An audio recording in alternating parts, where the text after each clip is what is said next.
ವಿಧಾನ ಪರಿಷತ್ ಸದಸ್ಯ ಎಸ್ಎಲ್ ಭೋಜೇಗೌಡ ಸರ್ಕಾರಿ ನೌಕರರ ಸಂಘದ ಚುನಾವಣೆಯಲ್ಲಿ ಹಸ್ತಕ್ಷೇಪ ಮಾಡುತ್ತಿದ್ದು, ಮತ ಹಾಕುವ ನಿರ್ದೇಶಕರುಗಳನ್ನು ಮನೆಗೆ ಕರೆಸಿ ಆಣೆ ಪ್ರಮಾಣ ಮಾಡಿಸುತ್ತಿದ್ದಾರೆಂದು ನೌಕರರ ಸಂಘದ ಅಧ್ಯಕ್ಷ ಸ್ಥಾನದ ಅಭ್ಯರ್ಥಿ ದೇವೇಂದ್ರ ಗಂಭೀರ ಆರೋಪ ಮಾಡಿದ್ದಾರೆ. ನಗರದ ಪ್ರೆಸ್ ಕ್ಲಬ್ನಲ್ಲಿ ಮಾತನಾಡಿದ ದೇವೇಂದ್ರ, ನಿರ್ದೇಶಕರುಗಳಿಗೆ ಹಣ, ಬೆಳ್ಳಿ ಬಟ್ಟಲು ಆಮಿಷ ಒಡ್ಡುತ್ತಿದ್ದು, ರೆಸಾರ್ಟ್ಗೆ ಬಂದು ವಾಸ್ತವ್ಯ ಹೂಡುವಂತೆ ಒತ್ತಡ ಹೇರುತ್ತಿದ್ದಾರೆ. ಇಂತಹ ನೀಚ ಕೃತ್ಯವನ್ನ ಭೋಜೇಗೌಡರು ಮಾಡಬಾರದು ಎಂದಿದ್ದಾರೆ. ನೌಕರರ ಸಂಘದ ಚುನಾವಣೆಯ ವಿಷಯವನ್ನ ಮತ್ತೋರ್ವ ಅಧ್ಯಕ್ಷ ಸ್ಥಾನದ ಅಭ್ಯರ್ಥಿ ಹೇಮಂತ್ ಕುಮಾರ್ ಸಾರ್ವಜನಿಕಗೊಳಿಸುತ್ತಿರುವುದು ದುರಂತದ ವಿಷಯ. ಸಂಘಕ್ಕೆ ಇದು ವಿನಾಶಕಾರಿ. ಕಂದಾಯ ನೌಕರರ ಸಂಘವನ್ನ ವರ್ಷಾನುಗಟ್ಟಲೆ ಸಭೆ ನಡೆಸದೆ, ಯಾವುದೇ ಚಟುವಟಿಕೆಗಳನ್ನು ನಡೆಸದೆ ಶಾಶ್ವತವಾಗಿ ಮುಚ್ಚಿರುವ ಇವರ ಅಹಂಕಾರದಿಂದಲೇ ಮತದಾರರ ಪಟ್ಟಿಯಲ್ಲಿ ಹಲವರ ಹೆಸರು ಕೈಬಿಡಲಾಗಿತ್ತು ಎಂದಿದ್ದಾರೆ. ನೌಕರರ ಕ್ಯಾಂಟೀನ್ ನಿರ್ಮಾಣದಲ್ಲಿ 30 ಲಕ್ಷ ಭ್ರಷ್ಟಾಚಾರ ಆಗಿದೆ ಎಂದು ಆರೋಪಿಸಿರುವ ಕಿರಣ್ ಕುಮಾರ್ ಮೇಲೆ ಮಾನನಷ್ಟ ದಾವೆ ಹೂಡೋದಾಗಿ ದೇವೇಂದ್ರ ಹೇಳಿದ್ದಾರೆ. ಕಿರಣ್ ಕುಮಾರ್ ಬಿಇಒ ಕಚೇರಿಯಲ್ಲಿ ಕರ್ತವ್ಯ ನಿರ್ವಹಿಸುತ್ತಿದ್ದ ವೇಳೆಯಲ್ಲಿ 3 ಶಿಕ್ಷಕರಿಗೆ ಮೆಡಿಕಲ್ ನಕಲಿ ಬಿಲ್ ಸೃಷ್ಟಿಸಿ 15 ಲಕ್ಷ ಭ್ರಷ್ಟಾಚಾರ ನಡೆಸಿ ಬಿಇಒ ತಲೆದಂಡ ಆಗುತ್ತದೆ ಅನ್ನೋದು ಗೊತ್ತಾಗಿ ಮತ್ತೆ ಸರ್ಕಾರಕ್ಕೆ 15 ಲಕ್ಷ ವಾಪಸ್ ಕಟ್ಟಿದ್ದು ಯಾಕೆ ಅನ್ನೋದನ್ನ ಸ್ಪಷ್ಟಪಡಿಸಲಿ ಎಂದರು. ಇದೇ ವೇಳೆ ಮಾತನಾಡಿದ ಅವರು, ಬಸ್ ಮಂಜು ಅವರನ್ನ ಸಂಘ ವಿರೋಧಿ ಚಟುವಟಿಕೆಗಳಲ್ಲಿ ಅಮಾನತುಗೊಳಿಸಿರುವುದು ನಾವಲ್ಲ, ಹೊರತಾಗಿ ರಾಜ್ಯ ಸಂಘದ ಬೈಲಾನೆ ಗೊತ್ತಿಲ್ಲದ ಮಂಜುನಾಥ್ ಈ ಹಿಂದೆ ಯಡಿಯೂರಪ್ಪ ಅವರು ಮುಖ್ಯಮಂತ್ರಿ ಆಗಿದ್ದ ವೇಳೆ ಸಾಮಾಜಿಕ ಜಾಲತಾಣಗಳಲ್ಲಿ ಅವಹೇಳನಕಾರಿ ಪೋಸ್ಟ್ ಮಾಡಿದ್ದಕ್ಕೆ ಅಮಾನತುಗೊಂಡಿದ್ರು. ನಾನು ಭೋಜೇಗೌಡರ ಬೆದರಿಕೆಗೆ ಹೆದರೋದಿಲ್ಲ, ನಮಗೆ ಯಾವುದೇ ರೀತಿಯಾದಂತಹ ಭಯ ಇಲ್ಲ. ಬುಧವಾರ ನಡೆಯಲಿರುವಂತಹ ಚುನಾವಣೆ ನಿಷ್ಪಕ್ಷಪಾತವಾಗಿ, ಸುಸೂತ್ರವಾಗಿ, ಪಾರದರ್ಶಕವಾಗಿ ನಡೆಯಬೇಕು ಅನ್ನೋದೇ ನನ್ನ ಆಶಯವಾಗಿದೆ ಎಂದರು. ಇದೇ ವೇಳೆ ಸರ್ಕಾರಿ ನೌಕರರ ಸಂಘದ ಪರಿಷತ್ ಸ್ಥಾನದ ಅಭ್ಯರ್ಥಿಯಾಗಿರುವಂತಹ ಪೂರ್ಣೇಶ್, ಖಜಾಂಚಿ ಸ್ಥಾನದ ಅಭ್ಯರ್ಥಿ ಚೇತನ್ ಉಪಸ್ಥಿತರಿದ್ದರು. ಆಯ್ಕೆಗಾಗಿ ನಡೀತಾ ಇರತಕ್ಕಂಥ ಚುನಾವಣೆ, ಈ ಚುನಾವಣೆಯ ಸಂದರ್ಭದಲ್ಲಿ ಇದುವರೆಗೂ ನಮ್ಮ ಬಗ್ಗೆ ಮಾತಾಡದ 5 ವರ್ಷ ಮುಗಿದಿದೆ ಸರ್. ಒಂದೂ ಆಪಾದನೆ ಮಾಡದ ಮಾನ್ಯ ಹೇಮಂತ್ ಕುಮಾರ್ ಅವರು ಮತದಾರ ಪಟ್ಟಿ ಸರಿಯಿಲ್ಲ ಅಂತ ಆಪಾದನೆ ಮಾಡಿದ್ದಾರೆ. ಅವರಿಗೆ ಬೈಲಾನೂ ಗೊತ್ತಿಲ್ಲ, ಏನೂ ಗೊತ್ತಿಲ್ಲ. ಕಂದಾಯ ಇಲಾಖೆಯಲ್ಲಿ 15 ವರ್ಷ ಸಂಘದ ಅಧ್ಯಕ್ಷನಾಗಿದ್ದುಕೊಂಡು ಒಂದೂ ಪ್ರೊಸೀಡಿಂಗ್ ಮಾಡದ ಮಹಾನುಭಾವ ನಮ್ಮ ಸಂಘದ ಬಗ್ಗೆ ಮಾತಾಡ್ತಾರೆ. ಹಾಗಾಗಿ ಮತದಾರ ಪಟ್ಟಿಯನ್ನು ಕ್ರಮಬದ್ಧವಾಗಿ ನಾವು ಮಾಡಿದ್ದೀವಿ. ಬೈಲಾ ರೀತಿ ಕರಡು ಪ್ರತಿಯನ್ನು ತಯಾರಿಸಿ ಅದನ್ನು ನಮ್ಮ ನೋಟಿಸ್ ಬೋರ್ಡ್ನಲ್ಲಿ ಹಾಕಿ ಆ ನಂತರದಲ್ಲಿ ರಾಜ್ಯ ಸರ್ಕಾರ ಸಂಘದಿಂದ ಅನುಮೋದನೆ ಪಡ್ಕೊಂಡು ನಾವು ಪ್ರಕಟ ಮಾಡಿದ್ದೀವಿ. ಆ ಮತದಾರ ಪಟ್ಟಿಯಲ್ಲಿ ಯಾವುದೇ ಲೋಪ ಇಲ್ಲ ಅನ್ನೋದು ಒಂದು. ಮತ್ತೊಂದು ಭಾಳ ಪ್ರಮುಖವಾಗಿ ಕಿರಣ್ ಕುಮಾರ್ ಮಹಾನುಭಾವ ಮಾತಾಡ್ತಾ ಕ್ಯಾಂಟೀನ್ನಲ್ಲಿ ಅವ್ಯವಹಾರ ಆಗಿದೆ ಅಂತ ಅಂದ್ಕೊಂಡಿದ್ದಾರೆ.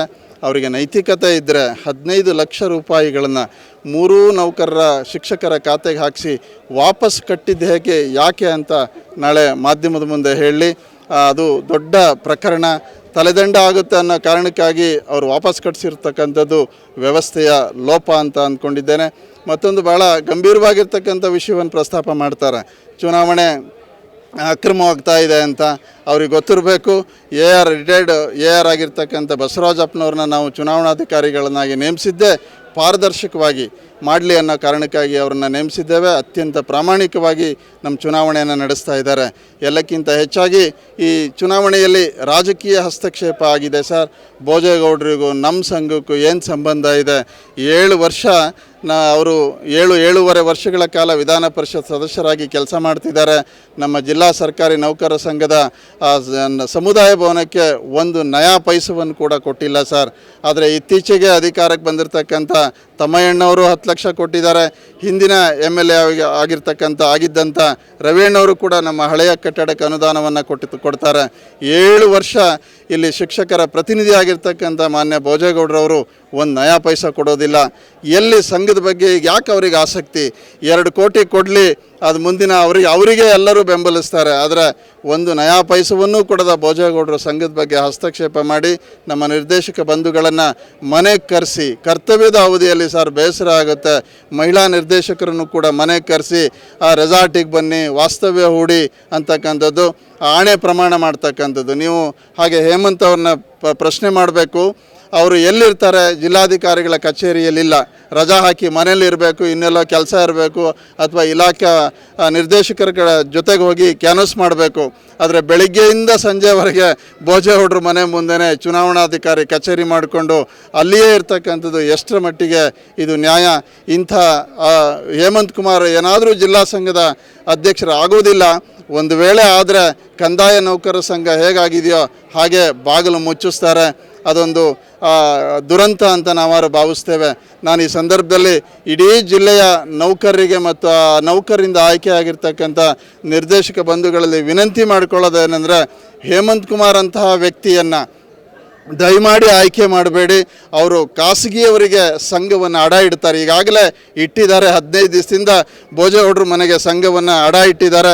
ಇನ್ನು ಮುಂದೆನಾದರೂ ಅವರಿಗೆ ದೇವರು ಸದ್ಬುದ್ಧಿಯನ್ನು ಕೊಡಲಿ. ನಾನು ಭೋಜೇಗೌಡರಲ್ಲೂ ವಿನಂತಿ ಮಾಡಿಕೊಳ್ತೇನೆ, ಏನು ನಮ್ಮ ಸಂಘದ ಚುನಾವಣೆಯಲ್ಲಿ ದಯಮಾಡಿ ಹಸ್ತಕ್ಷೇಪ ಮಾಡ್ಕೋಬೇಡಿ ಸರ್. ನಿಮ್ಮ ಬಗ್ಗೆ ಗೌರವ ಇದೆ, ಆ ಗೌರವವನ್ನು ಉಳಿಸ್ಕೊಳ್ಳಿ. ಜೊತೆಗೆ ರೆಸಾರ್ಟಿಗೆ ಕರಿಬೇಡಿ. ಇವತ್ತು ಕರೀತಾ ಇದ್ದಾರೆ, ಬೆಳಿಗ್ಗೆಯಿಂದ ಪೆರೇಡ್ ನಡೆಸ್ತಾ ಇದ್ದಾರೆ ಸರ್. ಕರ್ತವ್ಯದ ಅವಧಿಯನ್ನು ಬಿಟ್ಟು ಮನೆ ಕರೆಯೋದು ಎಷ್ಟರ ಮಟ್ಟಿಗೆ ಸರಿ? ಕೆಲಸ ಏನು ಸರ್ಕಾರದ ಯೋಜನೆಗಳನ್ನು ಜಾರಿಗೆ ತರ್ತಕ್ಕಂಥದ್ದಿದ್ರೆ ಇಲಾಖೆಯ ಮುಖ್ಯಸ್ಥರನ್ನು ಕರೆಸಿ ಮಾತಾಡಲಿ. ನಿರ್ದೇಶಕ ಬಂಧುಗಳ ಹತ್ರ ಏನು ಕೆಲಸ ಇವರಿಗೆ? ಹಾಗಾಗಿ ದಯಮಾಡಿ ಇವತ್ತಿಗೆ ನಿಲ್ಲಿಸಿ ಗೌಡ್ರೆ, ಇದು ಒಳ್ಳೆಯದಲ್ಲ, ಒಳ್ಳೆ ಬೆಳವಣಿಗೆ ಅಲ್ಲ. ಅದಕ್ಕೆ ನಿರ್ದೇಶಕ ಬಂಧುಗಳು ಮತ್ತು ಜಿಲ್ಲೆಯ ನೌಕರರು ಮುಂದಿನ ದಿನದಲ್ಲಿ ತಕ್ಕ ಉತ್ತರ ಕೊಡ್ತಾರೆ.